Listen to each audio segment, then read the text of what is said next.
बिस्मिल्लाहिर्रहमानिर्रहीम আসসালামু আলাইকুম। आज আমি যে শাকটা নিয়েছি এই শাকটার নাম ঢেকি শাক। এই শাককে কিন্তু পটাশিয়ামের সিন্ধুক বলা হয়ে থাকে। পটাশিয়ামে পরিপূর্ণ এই শাকের এক এক অঞ্চলে এক একটা নাম থাকতে পারে। অনেক অঞ্চলে খুবই জনপ্রিয় এই শাকটা, আবার কিছু কিছু অঞ্চলে তারা চিনেই না। খেতে হয় যে কিভাবে তাও জানে না, বা খাওয়া যায় কিনা তাও জানে না। তো আজকে আমি এই শাকটা রান্না করব। এই শাকটা রান্না করার জন্য শাক আমি কেটে নিয়েছি, কেটে ভালোভাবে ধুয়ে পানি ঝরিয়ে নিয়েছি। এখন আমি কড়াইতে তেল দিয়ে দিয়েছি। তেলটা গরম হয়ে আসা পর্যন্ত অপেক্ষা করছি। গরম হয়ে আসলে এর মধ্যে আমি চিংড়ি দিয়ে দিয়েছি। চিংড়ি আমি ধুয়ে পানি ঝরিয়ে হলুদ এবং লবণ দিয়ে মেখে নিয়েছিলাম। সেই চিংড়িটা এখন আমি ভেজে নিচ্ছি। ভাজা কমপ্লিট হয়ে আসছে। এখন আমি চিংড়িটা তুলে নিব। এই শাক কিন্তু ডিম দিয়েও ভাজি করা যায়, তো আজকে আমি চিংড়ি দিয়ে ভাজি করে দেখাচ্ছি। আপনারা বাসায় চিংড়ি দিয়ে বা ডিম দিয়ে যেটাই থাকুক না কেন চেষ্টা করবেন। আর যদি কোনোটাও না থাকে তাহলে কিন্তু শুধু ভাজি করেও খাওয়া যাবে। চিংড়িগুলো তুলে নেওয়া কমপ্লিট হয়ে গিয়েছে। এই তেলের মধ্যে আমি এখন দিয়ে দিব 2টা শুকনো মরিচ ভেঙে আমি দিয়ে দিয়েছি। এর মধ্যে আরও দিয়ে দিচ্ছি পেঁয়াজ কুচি।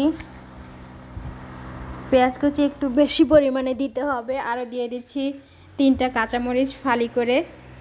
রসুন বাটা দিয়ে দিচ্ছি 1 চা চামচ পরিমাণ হবে।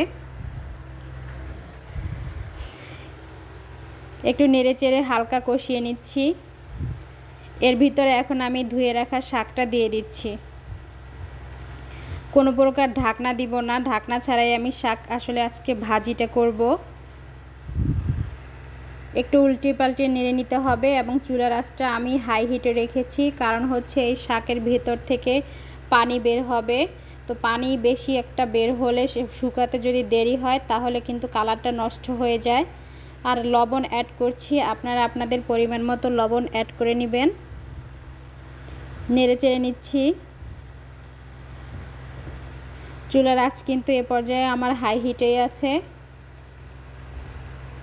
শাকটা ভাজি করা খুবই সহজ এবং অল্প সময়েও ভাজিটা কমপ্লিট হয়ে যায় এবং পুষ্টিগুণে ভরপুর এই শাক।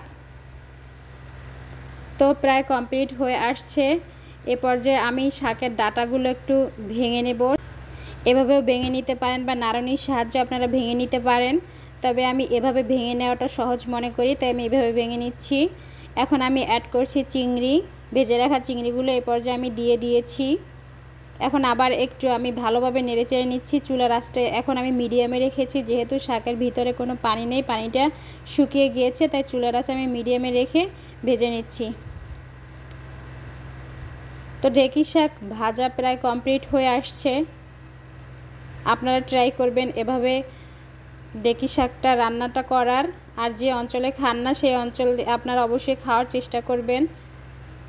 কতটা টেস্টি হয় না খেলে বোঝা যাবে না, খেয়ে দেখবেন। রান্নাটা করে যদি খেয়ে দেখেন যে ভালো হয়েছে তাহলে আমার চ্যানেলটা অবশ্যই সাবস্ক্রাইব করে দিবেন এবং লাইক কমেন্ট শেয়ার করবেন। যারা ইউটিউব থেকে দেখবেন তারা আবারও বলছি সাবস্ক্রাইব করবেন, এবং যারা ফেসবুক থেকে দেখবেন তারা ফলো দিয়ে রাখবেন। ধন্যবাদ।